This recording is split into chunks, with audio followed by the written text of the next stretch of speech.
This morning in the Atlanta airport, no one's missing a meal on Mac Wilburn's watch. With 11 restaurants to serve passengers, he's got dining for every destination. And it all started when Mac talked with First Horizon Bank about opening a franchise in the airport. Now it's open for business and cleared for takeoff. First Horizon Bank. Let's find a way. Go to firsthorizon.com/Mac. First Horizon Bank, member FDIC.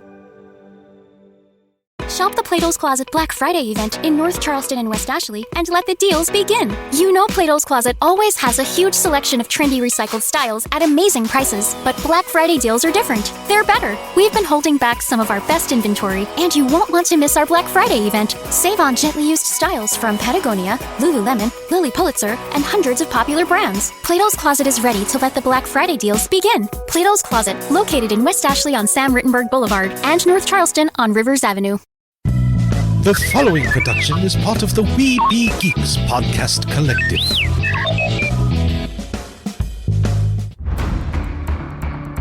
From days long ago, from uncharted regions of the universe, comes a legend. The dream that came through a million years, that lived on through all the tears. It came here, the Fandom Nexus. Fabulous secret powers were revealed to our host as he plugged in his microphone. I have a podcast! Here he is, your Spider-Pan, Jeremy.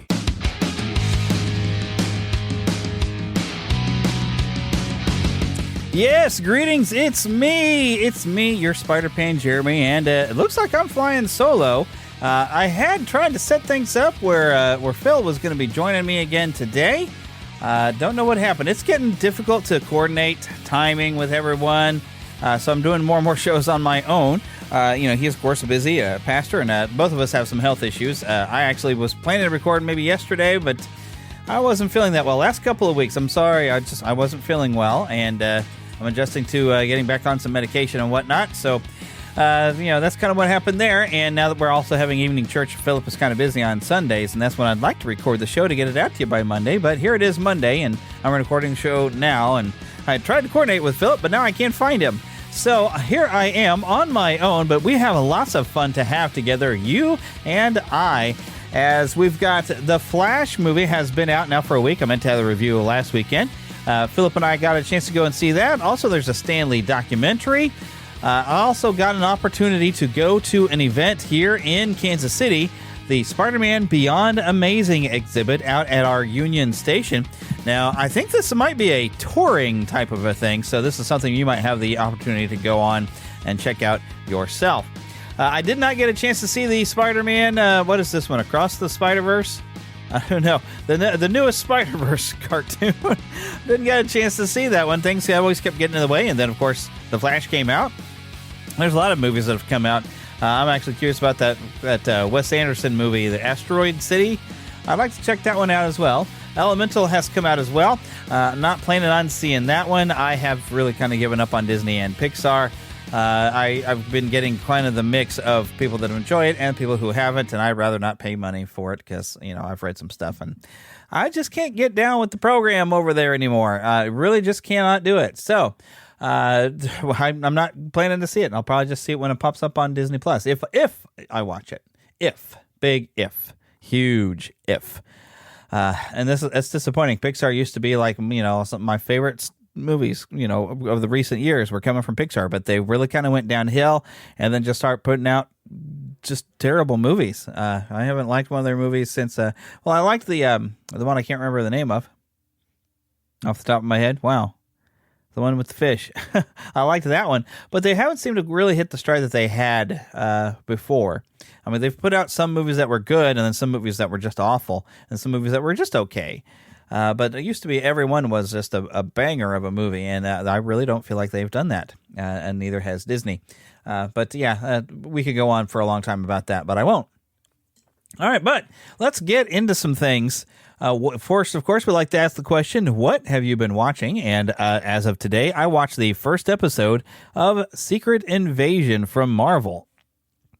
Now, this, of course, is based off a comic book event that happened in Marvel that I didn't read at all. I had gotten to a point where all I was really reading was just Amazing Spider-Man, because to try to keep up with all of it is really difficult and gets really expensive, and I just don't have that kind of cash flow. I didn't then, and I don't now, so I didn't really get a chance to read all of this different event, but the series is based off of that, or the television series is based off that Marvel Comics event. And this is, of course, where the Skrulls have been secretly invading the Earth and swapping themselves out for various people, including Spider-Woman was actually, I like the Skrull Queen or something like that.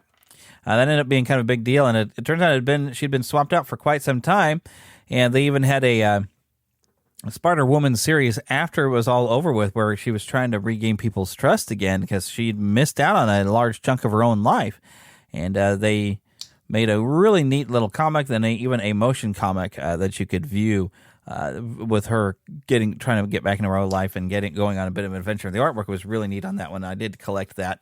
It was a neat series. So yeah, that's the first episode came out. We just kind of got started. They're adapting it in a way to where the Marvel Cinematic Universe had established that Nick Fury and Carol Danvers were attempting to help the Skrulls find a new home planet, which was different because the Skrulls are usually Marvel villains. They typically get in fights with the Kree, and of course frequently fight with the Fantastic Four. In fact, you've got a Super Skrull that has all the powers of each member of the Fantastic Four. I don't know if we'll ever see anything like that pop up in this particular series. We are waiting for the Fantastic Four. That is coming, but it's not here yet.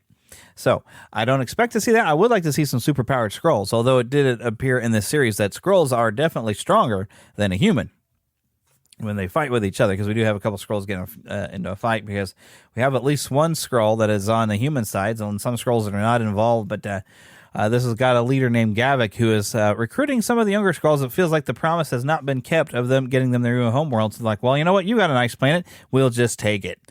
And they've got a plot going to basically remove humanity from the picture and take the planet for themselves.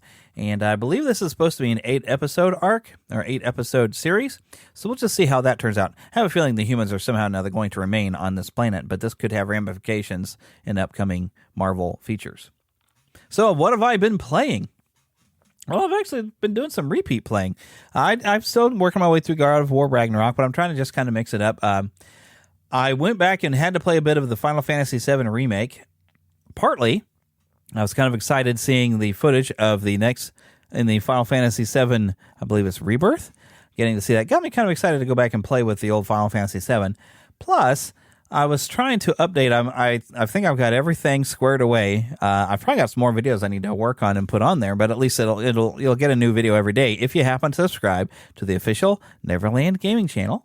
I've got basically 1-hour episodes of Final Fantasy VII Remake popping up every day for a while until it runs out. And I had to go through. I was missing some video from my previous playthroughs, so I had to go and replay some areas. So, and then you can definitely tell the difference between like when I'm playing on a PS5 and how high the quality of the videos you could save on that is versus me streaming on a PS4 and having a microphone. And on the PS4, it didn't quite look as good. It's like the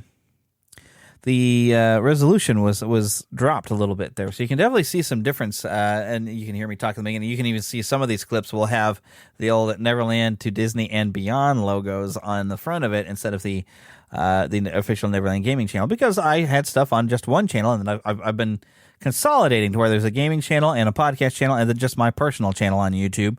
They're actually on 2 different email accounts, but I've been trying to clean this up and keeping my main YouTube for if I just post something up myself, and also I've got another channel that I've put up that it's all my professional work. Because you never know when that might be useful to have, here's the ads I've made, here's where I've done voiceover and ads and all this kind of thing. All of my work, well, not all of it, but I mean, selections of my work is available on YouTube if anyone happens to look that up under my own name. So I've been playing through the Final Fantasy VII Remake, and then I started actually I guess on Saturday I was playing a little bit even before I got started here today, waiting for Philip. The Spider-Man PS5 Remastered. I've been playing with that mainly because I got kind of excited to play it after going to that Spider-Man a Beyond Amazing event or exhibit that I went to on Saturday. It kind of inspired me to come back and play with it a little bit. And I'm going to talk all about that exhibit here later on, but I'm having a good time just playing through it. It's just a great game. And, of course, we've got the sequel coming up in October. And I am, of course, just like you, I'm sure, excited to play it.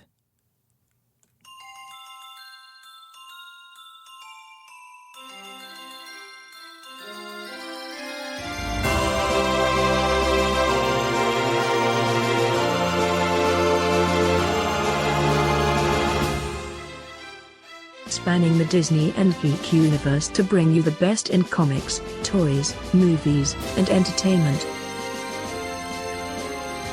This is news from around Neverland. All right, well, the first thing I've collected for some news, this is just some neat stuff. This is the type of thing we can cover now. Dear Softball, I fell in love with you when I was a little girl, always carrying around my glove, throwing tennis balls off the wall, and hitting with my dad in the park. I played with the boys when there was no softball, and then finally switched over once recruiting started. And that's when it started to get serious. I hungered for competition and strived for excellence. But for a while, you were something that my hands had such a tight grip on. My identity was tied so tightly to a game that leads to failure almost all of the time, and I rode the roller coaster of emotions. Then I met Jesus. I learned I have a loving Father who died for my sins and has a plan for my life, a plan to give me a hope and a future. My perspective changed when I realized you were just something I did, not who I was. Jesus tells me who I am, and I wanted to bring this light into the softball world and play the game differently. I was so blessed to have the opportunity to attend the best university in the country and play for the best program imaginable. Yes, winning a few national championships and winning some personal honors is amazing, and I will never take that for granted. But it is so much greater than what goes on that dirt.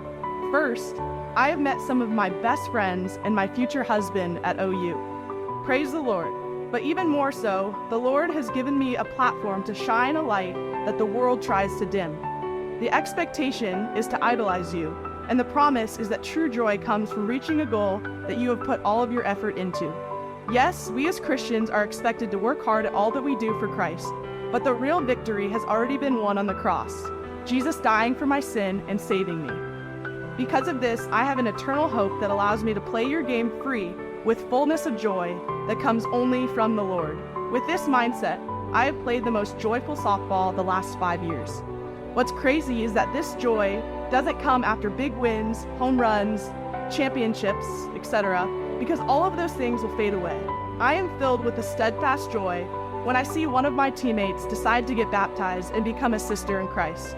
I will never forget worshiping with my teammates, singing the song Nobody in center field after winning the second national championship.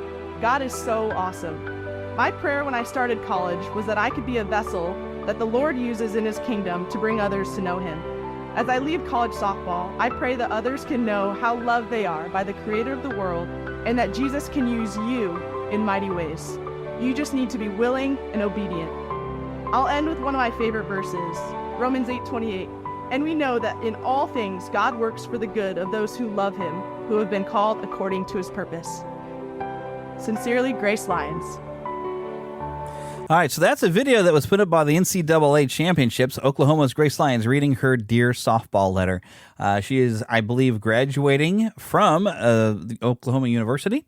And her softball team won the NCAA Championships. And they've been going viral for the press conference they had right afterward.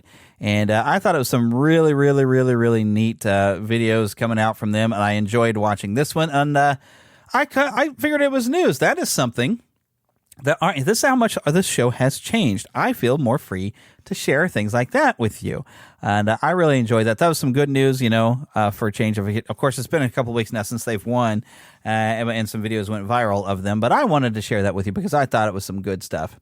We also have some sad stuff to share, but this is this is good remembrance of life, and this is also going to fit in nicely with me going to that exhibit. But John Victor Romita Sr., January 24th, 1930 to June 12th, 2023.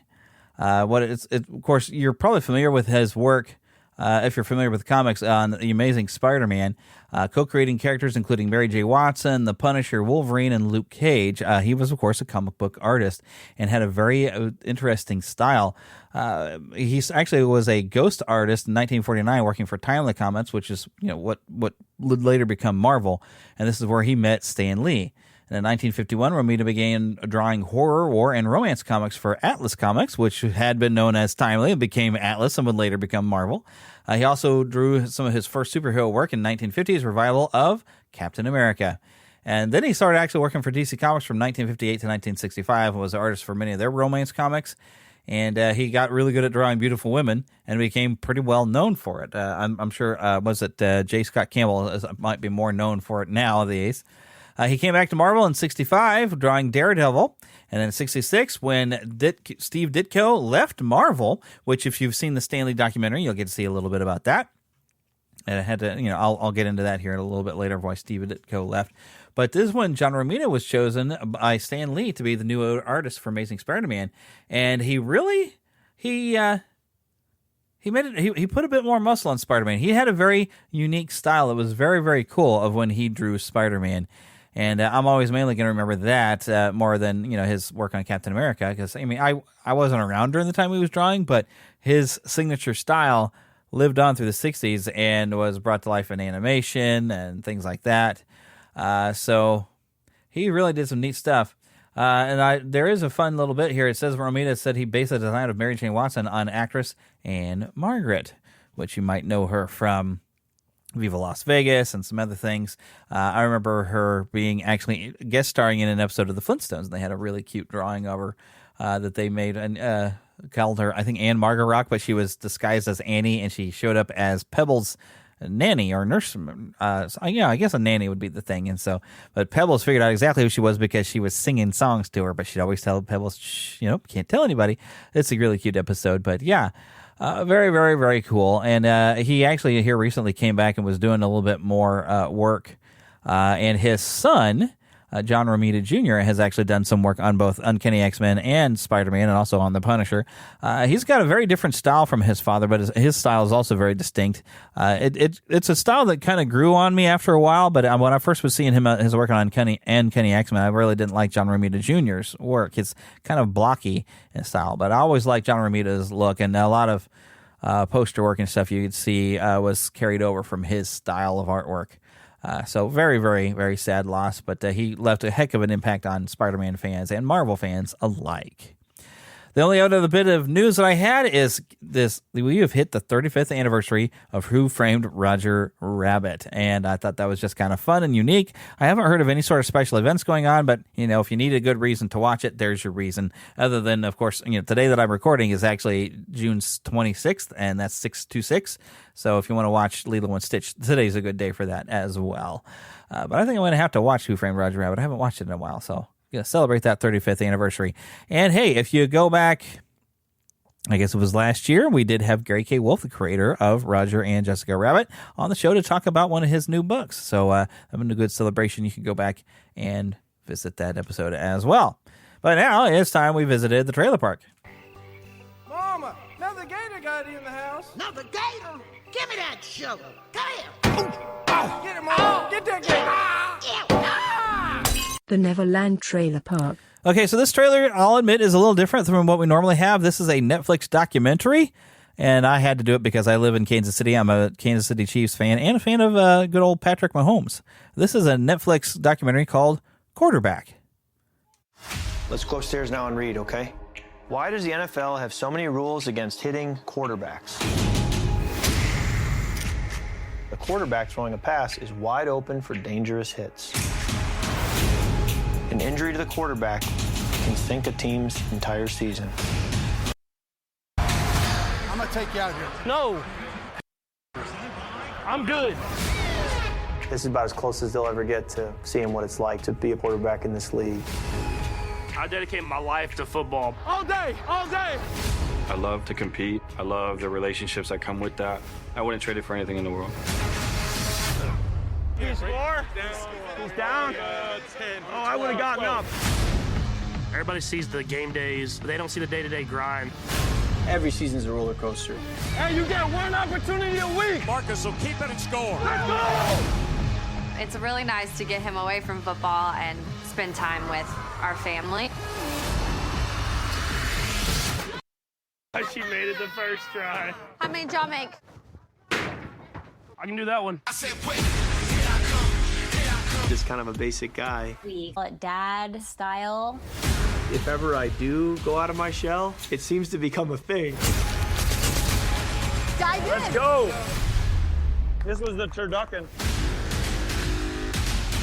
You get one game plan one game, and a completely different game plan the next. That's a good hit, though. Great play, dog. I know what I signed up for. You just got to be able to buckle your chin strap up. I'm here all day. I'm here all day. I'm here all day.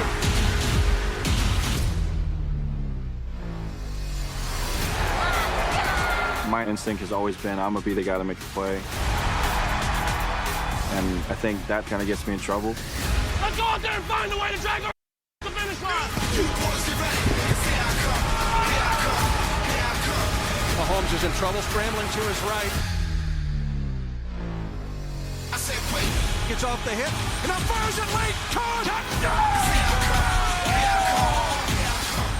I'm like that.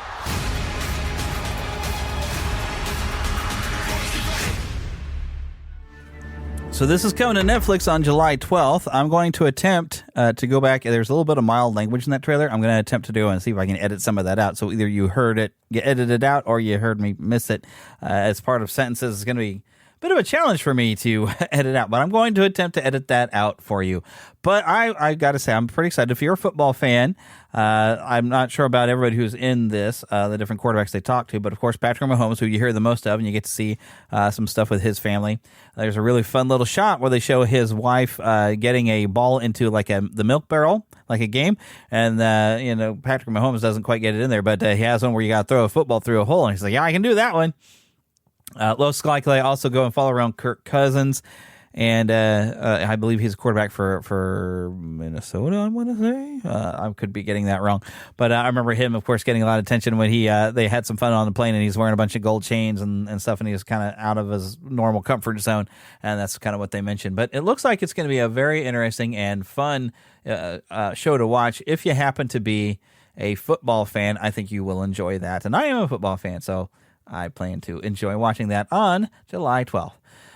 Also, if you might remember Studio C, they have a YouTube channel. I think they've also had, if you happen to be part of the Latter-day Saints Church, they came out of that group, an entertainment. I'm not with the LDS. Eric is, but I find that they're good, clean comedy. I enjoy that. But they have apparently, Studio C. I think this is the group that was the original ones on the main show, and they've branched off to try to make their own way, and I have seen one of them even pop up at a commercial, but this is a movie called Go West that's coming to theaters July 19th, and I saw this, I was like, well, hey, this could be fun, so here is that trailer. They're now known as JK Studios, by the way. It's the cursed widow Jenkins. It's too bad she's cursed. I was wondering where she went. In the small town of Independence, Missouri, sat the lonely widow, Aveline Jenkins. On to the next one. Her husband's death prepared her for many things, but nothing could prepare her for what came next. Oh no! What is it? My eczema. My daughter, she's getting married. Oh, that's great. She's 15. Historically, still great. I have to go west now. You should just go without me, and I'll catch up. Or not. To your wagons! You want me to trade a covered wagon for a handcart? It'll reduce your carbon footprint. I didn't even consider that. From the original cast of Studio C. Why does he have Band-Aids on his nipples? He's a runner. Who knows why any of those sickos do what they do? Well, that's what I would do.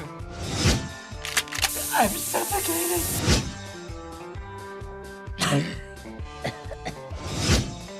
What do you want? I want my half-cent, you thieving enchantress. I'm stuck. I'm quite stuck. Who's the luckiest girl in the world? It's me. I believe oxen are much more depressed than I realized. Well, how to do? Narrated by Sean Astin. Shall we be off then? Westward ho, my comrades. Oregon Trail, here I come. I got a dysentery down in my bowels. Where? Down in my bowels today. And if that chamber pot don't like it, it can sit on attack. Ouch! Sit on attack today. So yeah, it's not necessarily the funniest trailer, but I think when you see it, it's a little bit funnier to see than it is just to hear it.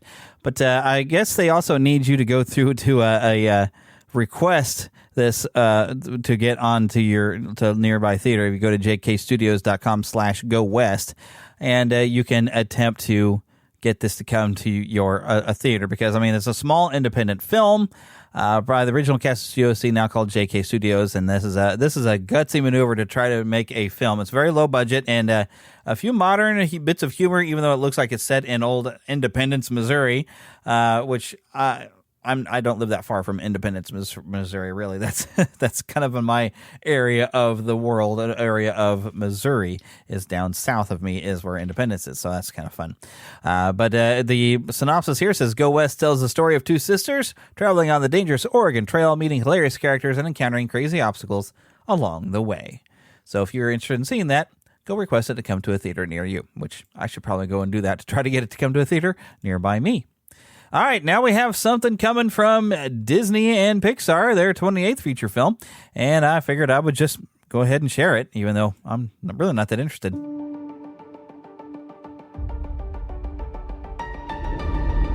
For centuries, we have called out to the universe, looking for answers.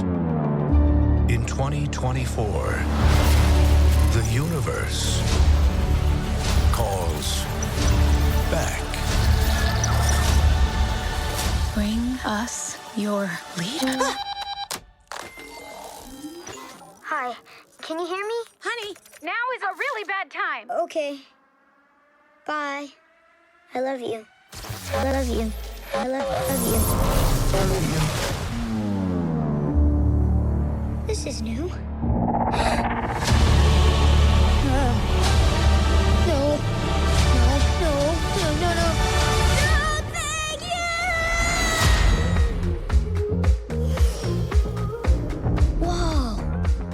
State the name of your homeworld. Earth? Welcome, leader of Earth.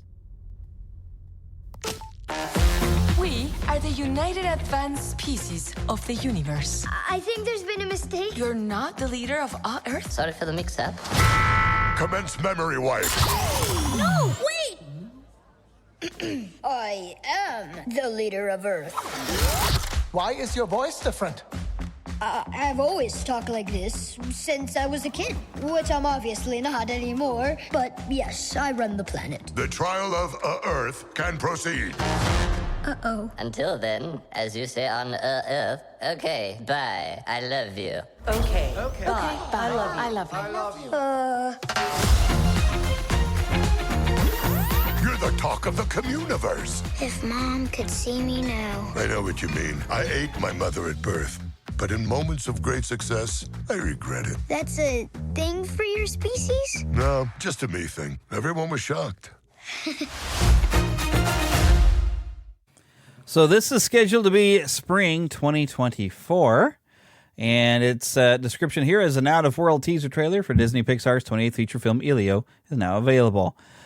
It says additions to the voice cast. Can't we get the main voice cast? Come on.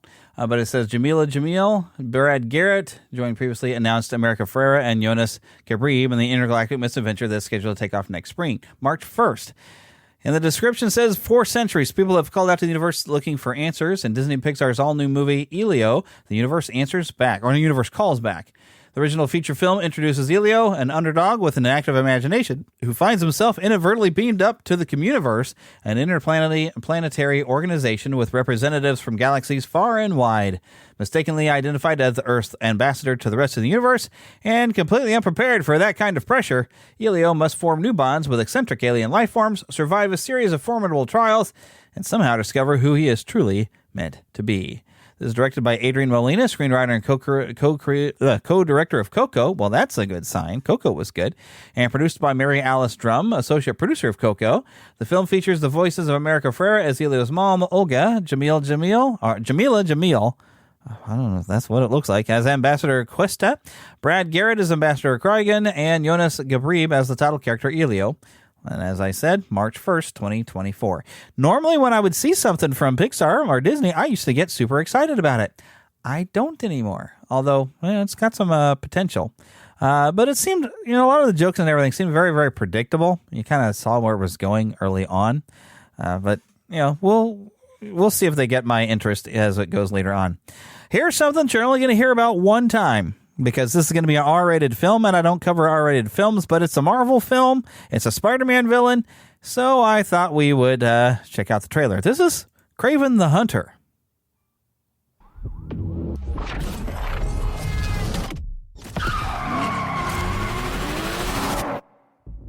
My son, never show mercy. They are prey.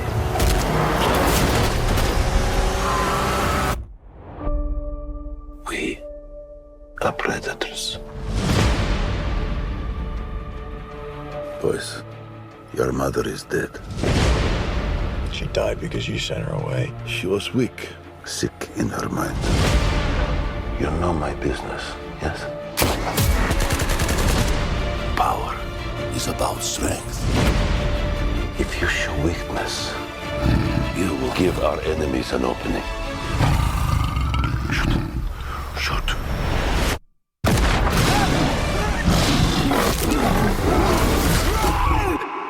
He is weak, like his mother. Leave him. What happened that day? I stared death in the face, and for the first time, I saw my true self. Tell me about this hunter. They say he uses a connection with animals to track his prey. And once you're on his list, there's only one way off. There's 6 of us and only one of you. There's 6 of you now.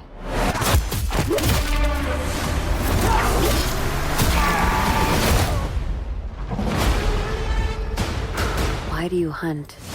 My father puts evil into the world. I take it out. I think you're some kind of honor. You are exactly like our father. Just another man hunting for a trophy. We're murderers. Isn't that what he taught us? You don't get to do that to me anymore. Mr. Taglin? Mr. Taglin? Where's Mr. Taglin? Oh, you're standing in him.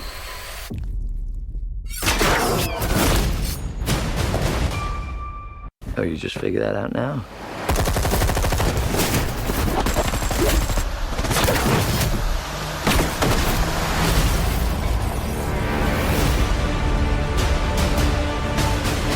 There is an animal in each one of us.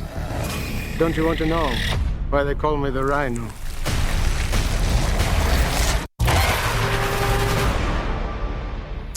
So that's Kraven the Hunter. It's due out in October. I have to go try to remember to edit out a little bit of mild language in this one as well. And it's all it says for description is once you're on his list, there's only one way off. Aaron Taylor Johnson is Kraven the Hunter. There is a Red Band trailer available if you want to see the whole thing and all its horrifically bloody glory, I'm sure, with probably a lot of language. This is a really bloody, gory type of trailer, even without being the Red Band trailer. So, yeah, this is going to be a seriously hard R movie, and they've reinvented the character very much. You basically want to see him being attacked by a lion. He's been supposed to be hunting. He's failing at hunting, and the lion bleeds into Sergei Kravenov's open wound, and I guess he's going to get superpowers from that, and he starts becoming more of an animal and can communicate with animals. And okay, and we even have a rhino that turns into Rhino instead of the guy in the suit. So they really, really just reinvented everything here. So it's not the Kraven the Hunter that I know from comic book reading or anything like that. So it is what it is.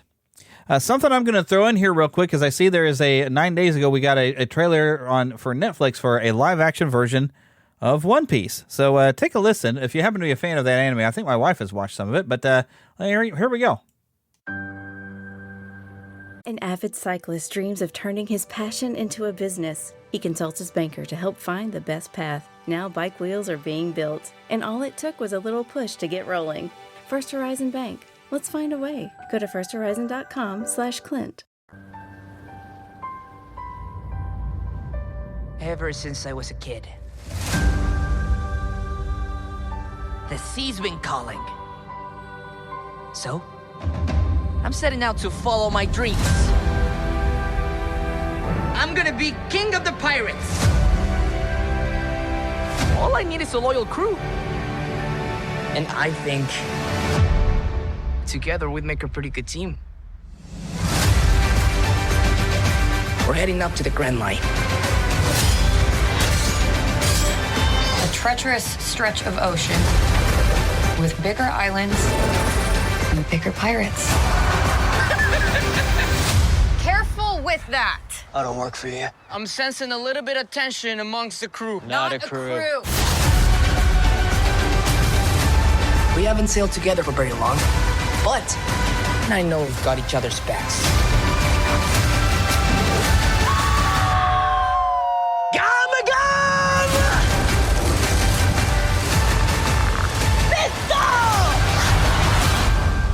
All great fighters call out their finishing moves. No, they don't.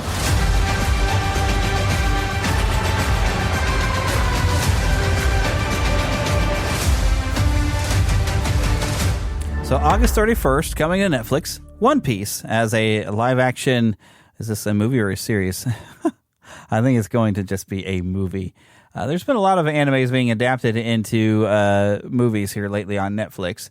And the ones I've watched, I did like. I mean, they did Full Metal Alchemist, which I did kind of enjoy that one. That was actually made in Japan. This is completely English speaking. But not every time that they do this have they made something successful. But this looks like it could be fun. I'm not that familiar with the One Piece manga or anime. I think I maybe have watched one episode. I know the lead character is this kid in the hat, and he's kind of rubbery and can't really feel pain. He's like impervious for some reason. I can't remember why. But, it's coming. So, one last thing. Well, it's almost kind of too late to do it because I've got a trailer here for Secret Invasion. It's already started, and we already talked about it. So, I think we're just going to move on to our next feature. Want to see a movie? Yeah, any good? It was bad? I'm fuzzy on the whole good-bad thing. My eyeballs could have been sucked from their sockets. I like it a lot. The best movie ever made. A Fandom Nexus movie review. The Flash, finally coming to theaters in his own movie, starring Ezra Miller, which I don't think we need to get into Ezra Miller's problems. Really, do we? We don't want to. I don't want to drag the show down, but yeah, we know he's got some legal problems, and maybe DC should have taken an opportunity to recast, maybe reshoot some of it. But I guess it cost a lot of money to reshoot. But they didn't really spend a lot of money on the CGI on this, but they claim the CGI looks bad on purpose. This is from director Andy Muschietti. I don't know if I'm saying his name right, but that's what it looks like. He is going to also be doing Batman the Brave and the Bold. I'm curious what he does with that because, I'm used to that being a slightly lighter toned series, and there's guest star superheroes in it from the animated series. I've never seen any of the comics, but the animated series from, what was about 15 years ago, I think there was when that cartoon, which I believe you can still watch on Max, it should hopefully still be there, had Dietrich Bader as the voice of Batman. They had some McDonald's toys even as well. It was a great cartoon. It's a lot of fun, so I'm kind of curious to see what they do for a movie. But this, of course, we're here to talk about that. We're talking about The Flash as in theaters. Ron Livingston playing his father even. We had Maribel Verdú as Nora Allen. So for his parents, and they, of course, his father gets locked away and accused and convicted of killing Nora Allen, Barry Allen's mother, and that's sort of the main premise of that. Barry Allen, from that point, went on to study crime investigation and stuff like that, trying to find a way that he could clear his father and prove his innocence. Well, what would happen if you found out you could time travel and prevent your mother's death, and then you became someone else? But instead of running all the way back to get to the point that you left, something interferes with you and knocks you off at the point where you run into your 18-year-old self, who is more annoying than even you are. Because Ezra Miller is still annoying as the Flash, and his younger self is even more annoying. However, the story is good. We got some pretty good performances by Sasha Calle. She's Kara Zor-El, Supergirl. Of course, we all went mainly to see Michael Keaton playing Batman again. And Jeremy Irons, of course, back as Alfred Pennyworth, only during the times of the beginning when you see him with Ben Affleck's Batman.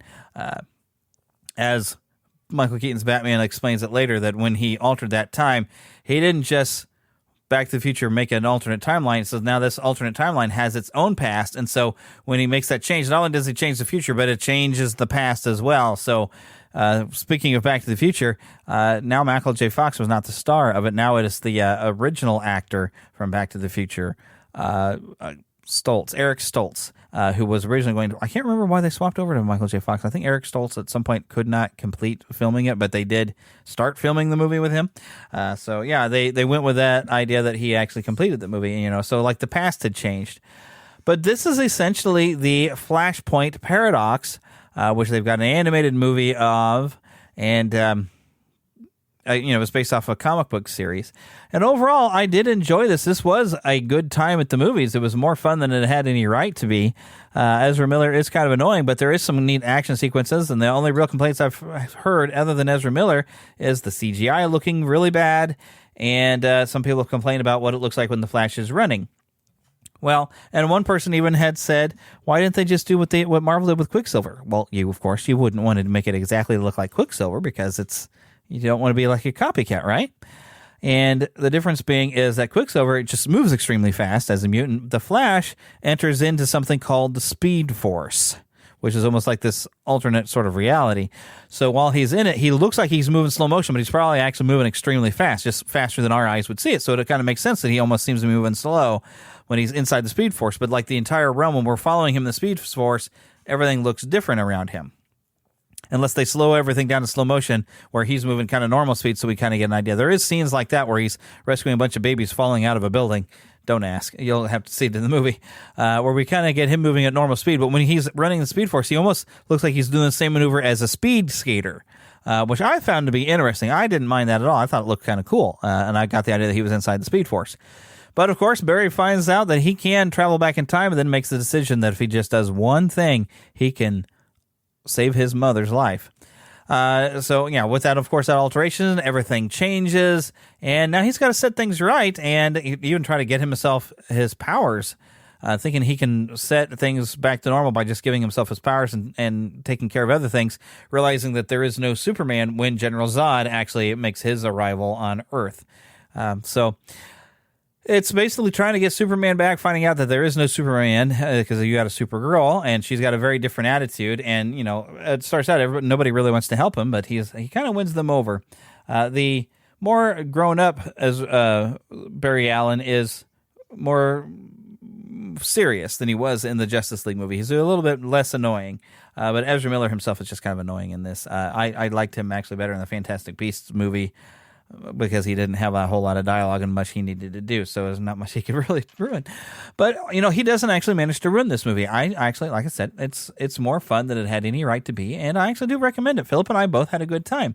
It was actually a good movie, and of course the highlight is, of course, Michael Keaton coming in as Batman, although most of his action sequences looks like there's some CGI that took over to get him to be able to move a little bit more like the Batman we would expect.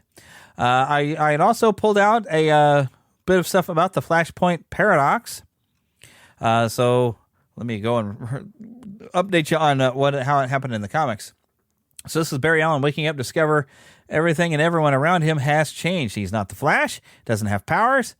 His mother's alive. His father Henry died of a heart attack three years previously, alive and in prison in his own time, but in this timeline he wasn't. Captain Cold is Central City's greatest hero. The Justice League was never established, and even Superman is seemingly non-existent. Gotham City has a Batman, but it's He throws criminals off buildings. Cyborg and Batman have a conference with a group of superheroes to discuss how Wonder Woman's Amazons have conquered the United Kingdom, while Aquaman's Atlanteans have sunk the rest of Western Europe. Battle between the two has caused massive death and destruction, and America is similarly endangered. The heroes cannot cooperate to find a solution, and the meeting is ended. Barry Allen drives to the Batcave where Batman attacks him. Batman is revealed to be Thomas Wayne in this timeline. His son Bruce was killed by a robber instead of his wife and himself. And in this timeline, Thomas brutally beat the robber to death for murdering Bruce, and Martha went insane at the loss of her son, becoming the Joker. So you see, it was a very different world, and that's kind of what this movie is doing. It's like, well, the past is going to be altered as well as the future. I don't want to read this entire thing. There's a very long thing I found out that gave the entire story of this here. There was a prelude on The Flash, Volume 3, numbers 8 through 12. Then you have Flashpoint series, number 1 through 5, crossed over with Booster Gold. There's some issues that were Batman-centric. A lot of different things going on there, a lot of one-shot things. But when this was put back together, and I guess there is Flashpoint 10th Anniversary Omnibus was put out in April 2021. That's interesting. Has it really been so long that this all happened? But when it came back, though, that's when we also got the New 52, and they tried to reboot the DC universe. It didn't go over very well, and they've actually rebooted the New 52 since then. Interesting little notes on from video games. In the 2013 game Injustice Gods Among Us, there's a Flashpoint-inspired design of Batman and Aquaman, Wonder Woman, and Deathstroke as downloadable content. The 2015 Batman Arkham Knight had Batman's Flashpoint design for a Batman as a downloadable content. 2017 game Injustice 2 featured the Flashpoint version of Wonder Woman making a cameo in Green Arrow's alternate ending as a member of the Multiverse Justice League. And a 2011 video game, DC Universe Online, launched its 40th episode, World of Flashpoint, in 2021, featuring Queen Wonder Woman, Emperor Aquaman, Batman Thomas Wayne, and The Flash. So this was kind of a big event. DC has always had big events like that. You had the Crisis on Infinite Earth and stuff like that, where their concept of the multiverse really got started. But this is how, in the films, they've managed to bring a multiverse together. And we do see a multiverse in the film towards the end. Universes where Christopher Reeve's Superman still is, Nicolas Cage's Superman still is, Adam West's Batman. You know, you get to see a lot of different characters pop up. It was really kind of neat to see at the end. I hope I didn't spoil anything for you, but I thought it was a very, very interesting. But anyways, we will move on to the next thing.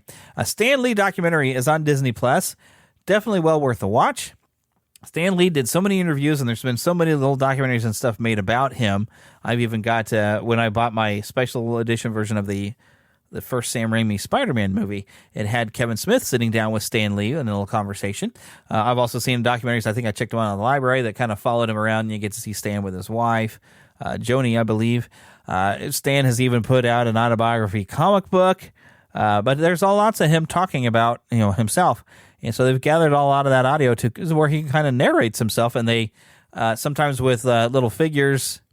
They show parts of his younger life, then a lot of actual live footage, and they kind of walk you through some major points of Stan Lee's life, not without getting too much into the formation of the Comics Code, but how he wants to fight the Comics Code because he got a government mandate, I guess. I don't know. Well, he was asked by the government to do something to combat the drug problem, and he did an issue dealing with Harry Osborn having a drug problem, and the Comics Code would not approve that because they don't even want to deal with the topic of drugs, but the publisher at Marvel told Stan, you know what, go ahead.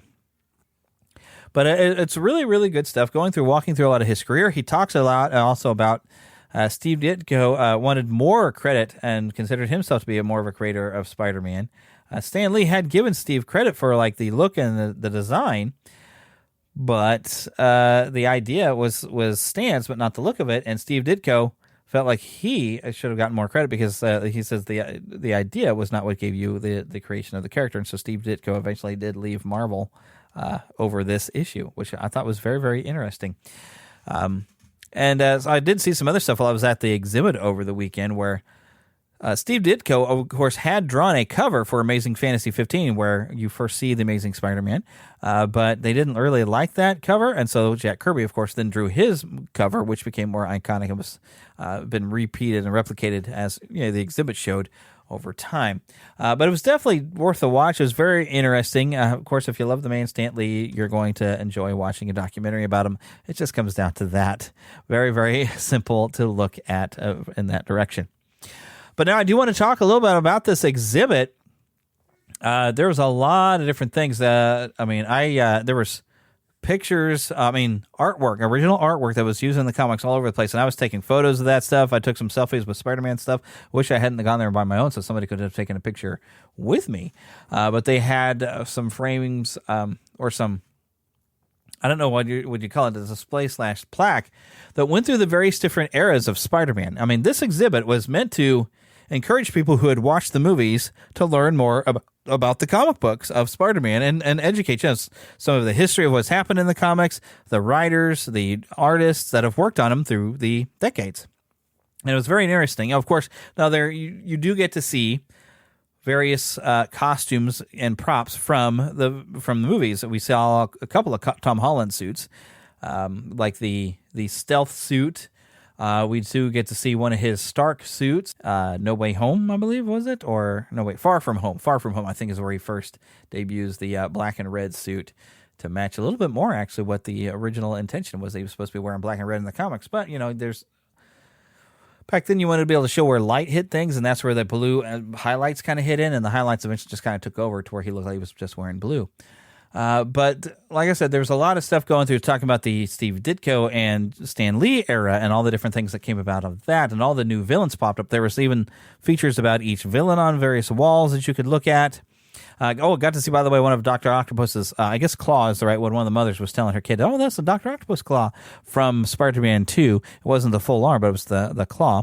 They had Green Goblin's mask and Pumpkin Bomb. They also had from Amazing Spider-Man 2 that Green Goblin suit that the one younger Green Goblin was wearing when they had a Harry Osborn Green Goblin in that one.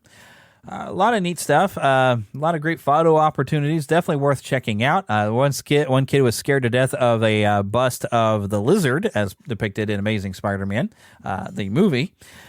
He was kind of terrified of it, and the mom was trying to point out that, look, but there's a Green Goblin and a Pumpkin Bomb over here. Look at this. And one thing I found interesting, you got a lot of generations in there, a lot of eras. You get, of course, the John Romita style of when that came along. Where it talks about John Romita, and you can't really see the text in my photos, but the entrance of John Romita and the different, you can see the style that he drew, because he still kept characters skinny. They weren't like overly massive, but he had just a little bit more muscle detail and more rounded, I would say, in his look. And I think they even say that in the Stan Lee documentary.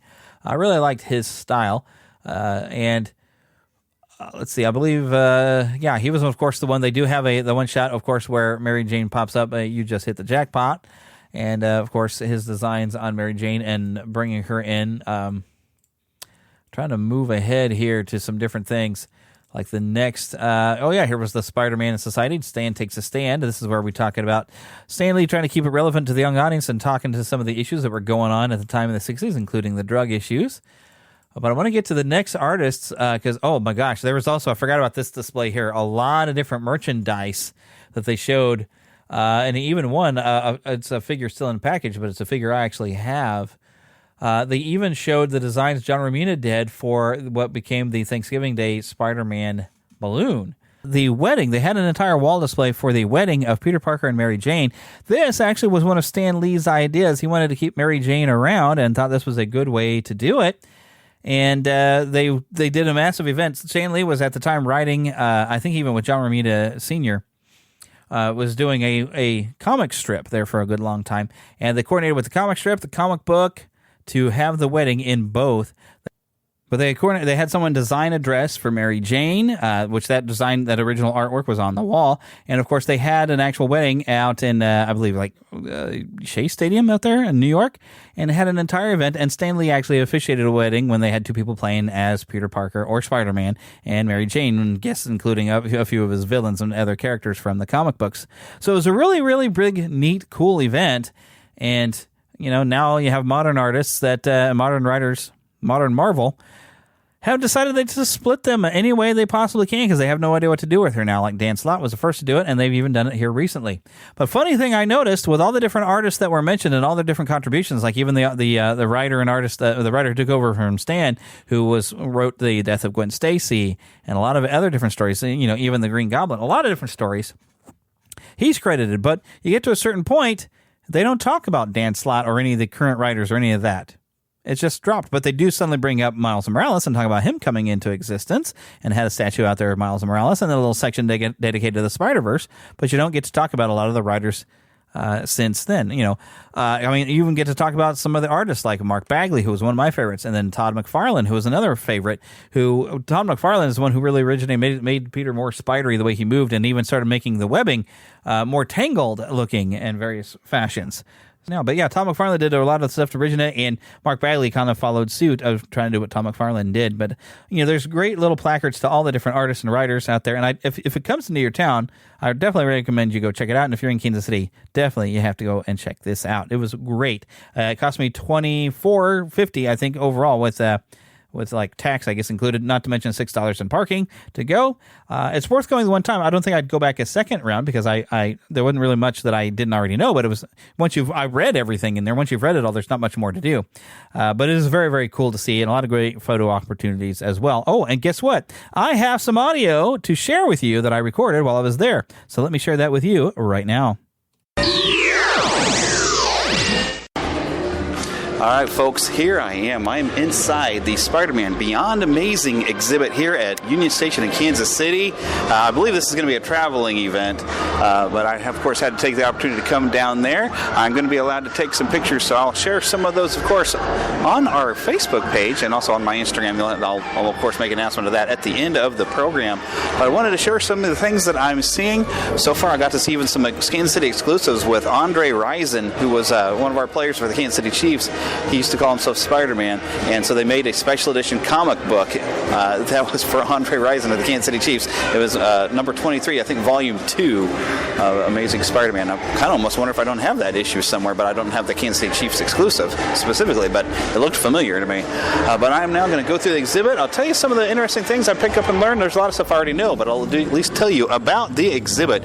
Right now I'm in a room that's like the opening room, and it's got a little different facts of a bit of a timeline that's popping up on screens, a lot of video screens, a lot of really great comic panel pages. Oh, there's even Spider-Gwen over here. Some Mark Bagley art over here. That's very, very cool. But it's got like some significant events in Spider-Man's life, like I saw in 1984. It mentioned the black suit. 2002, first Spider-Man movie appears in theaters. Yep. All right. Well, I'm going to make my way into here. Oh my gosh, there's a fantastic 3D model here. Well, I'm going to stop and take some pictures.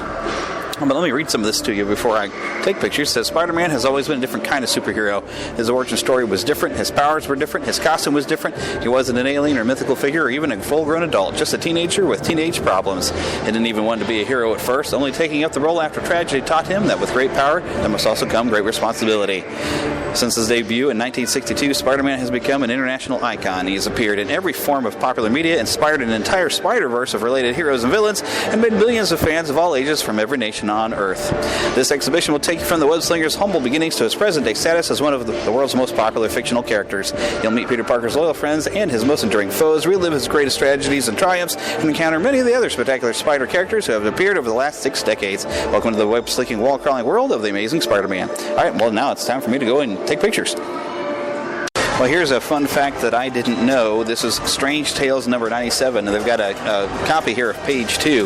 This is a story called Goodbye to Linda Brown, and features 2 characters named Uncle Ben and Aunt May, who starred in this Stan Lee written and Steve Ditko drawn mystery about a vanishing girl a full 2 months before the publication of Peter Parker's origin story. How interesting. The existence of these prototypes is a reminder that the artistic process is a commercial, headline-driven industry and more complex than we generally imagine. And looking even at the artwork, I mean, this definitely Aunt May and Uncle Ben when you take a look at them as Steve Ditko drew them later with Spider-Man. The only difference is Linda here, which I guess she disappeared. But interesting, if they ever found a way to bring her back in the actual Spider-Man comics would be really cool.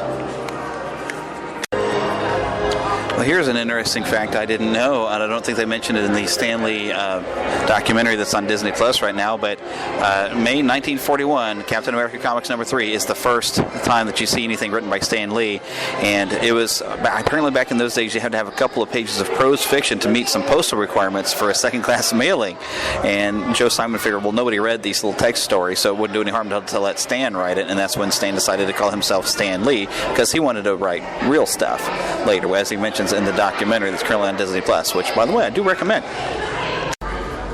All right, so as I'm standing here, they have a Secrets of Spider-Man, which I guess is something they printed fairly early on. It looks like it might be Well, no, it looks like Steve Ditko's style, but they do explain some different things on the powers. And I guess this is the first time they established that Spidey was wearing like one-way mirror-style lenses, which so no one could see in, but he could see out. So that's always been the idea, which I thought that was something new they developed maybe for the films to try to make it, more feasible than what it seemed like it has cloth over his eyes. But no, the idea was always that he had lenses on his eyes. Did not realize that. So that's been going on since the 60s. Very interesting. So, look, I actually learned something I didn't know. So this is interesting. So Ross Andrew, around 1972, is the first one that really started making Spider-Man appear in New York. He even would sometimes, I guess, lean out of the windows at the 59th Street Bridge and take photos, and he would use that for the backgrounds and stuff to make realistic depictions of New York in the backgrounds for Spider-Man. So he kind of made it definitive that he was in New York. That's interesting because, of course, most of the 60s, and we know, like, DC always has Metropolis, Gotham City, Central City, all that kind of stuff, but it's always been kind of cool that the Marvel Universe takes place in a real place. But it's very neat that he wanted to make it real. So I get a kick out of that.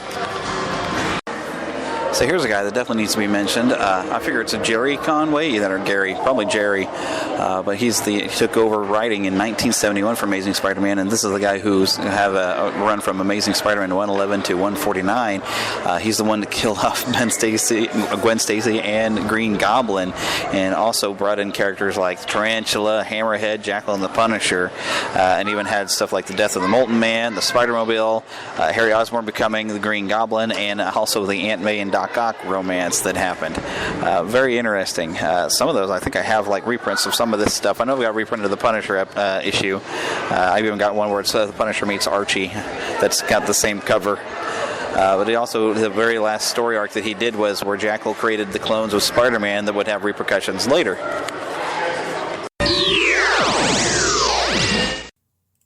Another thing that I found very interesting at the exhibit is it's like the last screen where you have J. Jonah Jameson admitting the reason why he goes after Spider-Man so much and hates on him is because he's jealous, because he can't respect himself while he lives. Let's see if I can zoom in on this frame a little bit. I can make it full screen, but that's not going to get it too much bigger. There we go.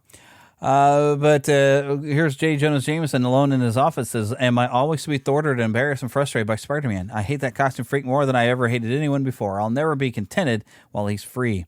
All my life I've been interested in only one thing, making money, and yet Spider-Man risks his life day after day with no thought of reward. If a man like him is a hero, then what am I? I can never respect myself while he lives. Spider-Man represents everything that I am not. He's brave, powerful, and unselfish. The truth is, I envy him. I, J. Jonah Jameson, millionaire, man of the world, civic leader, I'd give everything I own to be the man that he is." And yeah, Spider-Man has truly been an inspiration to a lot of people, myself, of course, included.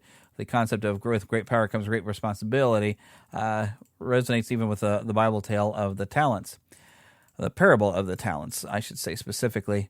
A new look for a new era. There's where it talks about Todd McFarlane, Eric Larson, and Mark Bagley. And this is also where you get some of the early Venom comics there with Todd McFarlane. But it looks like I did not take a picture of that other writer-artist who was responsible for the death of Gwen Stacy. My goodness. Something else that was fun, though, there was a Sega Genesis out there with one of the red cartridges of Maximum Carnage actually going, and they were playing the intro thing, and there was another family had stopped, and a father was showing his kids the game. And we were talking about how you used to not get that many continues. You couldn't save your progress. If you wanted to leave it and come back, you'd have to leave the system on, which I didn't really have that opportunity to do with us. Our Sega Genesis was plugged in the living room. My brother's Sega Genesis, he had it plugged in the living room. I had a Super Nintendo in my room, but my parents did not look too kindly on leaving that on. And that's where I played the Maximum Carnage game, was on a Super Nintendo. And the only way I could beat it was with a Game Genie.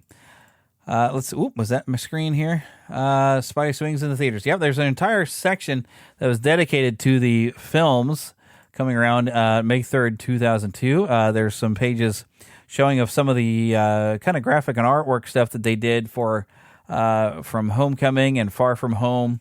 The Ultimate Reboot. Of course, they talk about the Ultimate Spider-Man, where Mark Bagley was going on there with Brian Michael Bendis. Pardon me. Then, of course, a page dedicated to all the different characters we've seen in the Spider-Verse, including Spider-Ham.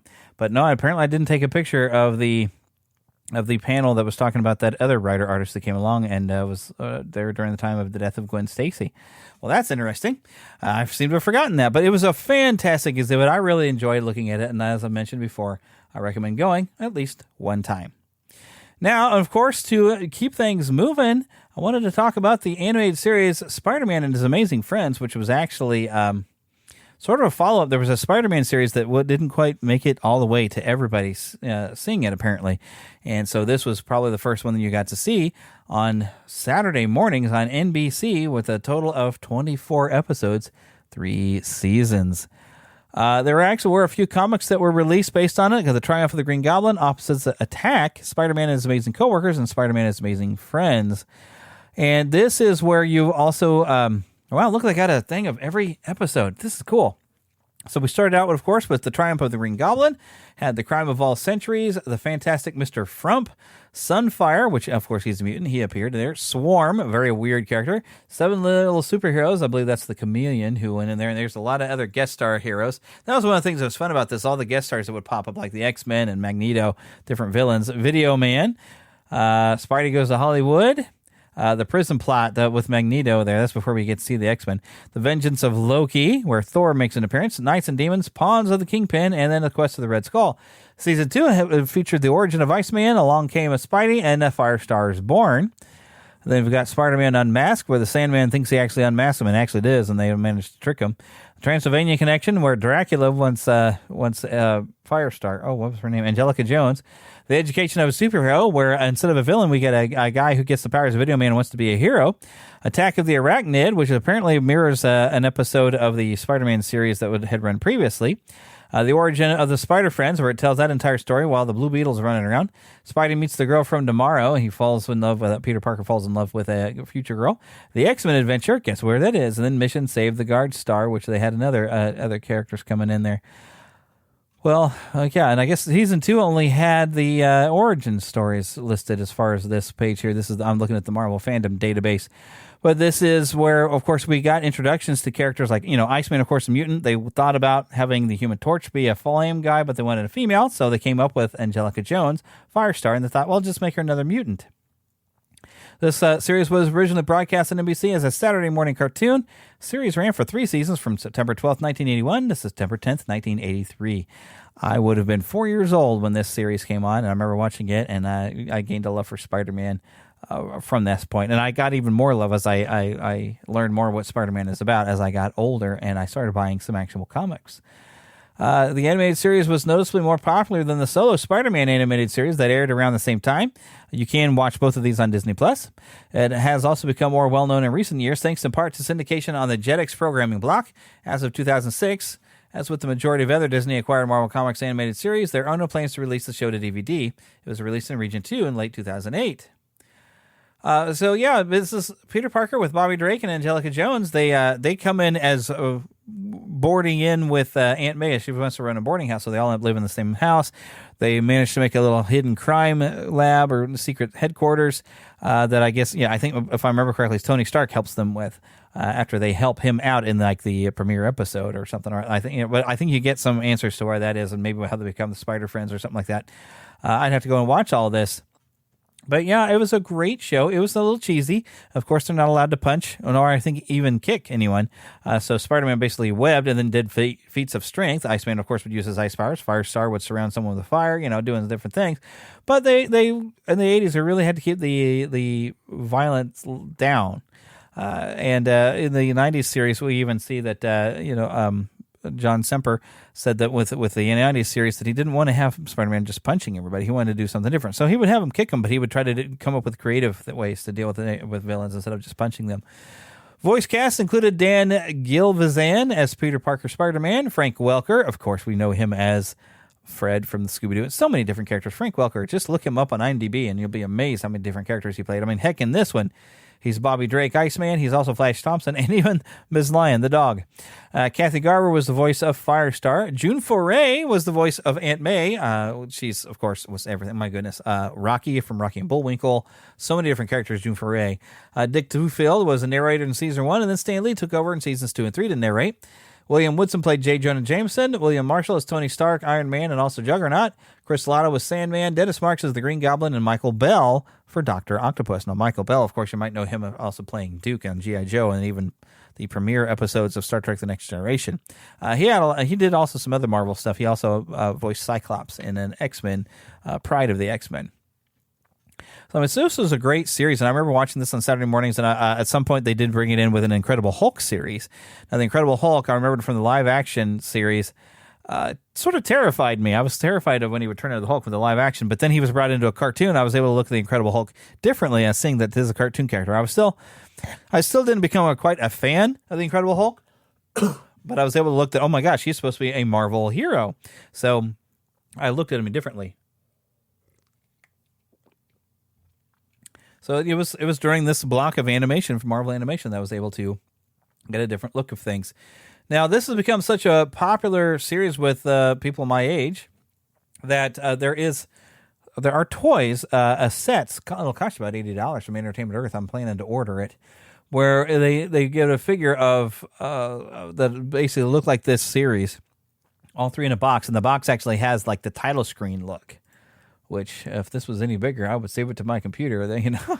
There is a picture of the title screen over here at the Marvel Animated Fandom page, which pretty much has a lot of the same information that the other one had. January 2009, IGN dubbed this series the 59th best animated television series, which beat out Spider-Man at 84. The Spectacular Spider-Man and X-Men are the only two Marvel series to beat this series at 30 and 13, respectively. In the 2009 video game Marvel Ultimate Alliance 2, if the player chooses the anti-registration side, you can talk to Firestar and ask how she feels teaming up with her old buddies Spider-Man and Iceman again, which is, of course, a reference to this series. Rotten Tomatoes ranks this series amongst one of the top 100 superhero series, with this series at 48, above Big Hero 6, and 100 Spider-Woman at 89. Iron Man Armored Adventures 86. Well, there's a lot of other different ones that mentions, but this always had a pretty good reception, and it's got a lot of nostalgia connected with it. If they were to show this series now, I don't know if it would necessarily have the same impact. I don't know. But Wikipedia says this series was an attempt by NBC to replicate some of the success ABC enjoyed with the Super Friends franchise. The makers of the show originally intended the stars to be Spider-Man, Iceman, and the Human Torch, which I mentioned before. However, legal issues about the rights of the Human Torch character, which had also plagued Marvel once before, the 1978 Fantastic Four cartoon, led to the Human Torch being replaced by a new character, Firestar, who had similar powers but was a mutant like Iceman. Okay, so I thought they just wanted a female, but no, they couldn't really they were having problems with the rights for the Human Torch, which probably has something to do with the name. Because there was a Human Torch in the early days of Atlas Comics, and it was an android who lit fire. And I wonder if the original creator of the name still had some rights to the name of the Human Torch. Don't know. But yeah, this was a great... Oh, Lightwave, that's the character I was trying to remember earlier. Her name was Aurora Dante, like her half-brother Bobby Drake. Lightwave is a mutant. She can manipulate and control light. Now, I don't know if she's ever popped up in any of the comic books. I'm not that familiar with Lightwave, but I do remember that issue. And I remember, I saw a picture of her when I was going through the episode titles. She was in one of the final episodes. Ooh, even Hans Conried played the Chameleon in Seven Little Superheroes. There's a lot of great people who worked on this show. And if you haven't gotten a chance to check it out, even Alan Young is Mr. Frump, later known as Scrooge McDuck. You can find it all on Disney+. I have found myself sometimes when I'm trying to get myself to sleep, I'll turn this on and just let it play and just watch a little bit until I go to sleep. It is a great old show. I've got a lot of fond memories of watching it, and hopefully you do too, and hopefully this has brought a few memories up. And if you've never watched this before, or if you haven't watched it with your kids, show it to your kids on Disney+. Have some fun. It is a great, great show. But it's time for me to wrap this up. We've gone on long enough, I figure. Make sure you visit our website, neverlandpodcast.com. You can find everything there, including finding links if you happen to have a podcast yourself. My podcast reviews. You can get in there and set up an account and find all your reviews from around the world, and they'll get emailed to you. So you can find all your reviews and find an easy way to have people write reviews for you, which, by the way, if you've not reviewed the show, please do. That does help us get out to more people. Make sure you do share the show with people if you do enjoy it. And I want to, of course, thank Karen Kennedy, Ricky Pope of Christian Nerds Unite, and Darren Wilhite of the Wilhite and Wall Show for the help in making my introduction. Those are the voices that you hear. Remember, you can email me, podcast@neverlandpodcast.com. We are on Twitter and Facebook. I have a group I'm trying to get a bit more active. The fan page is, I have to log in as the page instead of myself, so it's kind of hard to work with. But the group is still there. You can become an official Neverlander on our website as well. You can become an official Lost Boy or Pixie. Why Pixies? Because girls are too clever. They don't get lost. You'll also find links to our Patreon there, patreon.com/Neverland Podcast, where you can donate to helping keep this show going. Also, you can find links to our shop where you can find a few fun designs. I got a few other designs in mind that you can put on t-shirts and mugs and all kinds of different fun things. And I get a little bit from that helps fund this show, which otherwise I pay completely out of my pocket. So you could really be helping me out a lot. But now, as we say every week, and as we come to the end of the show, it's time to get lost in an adventure. And we'll see you next time.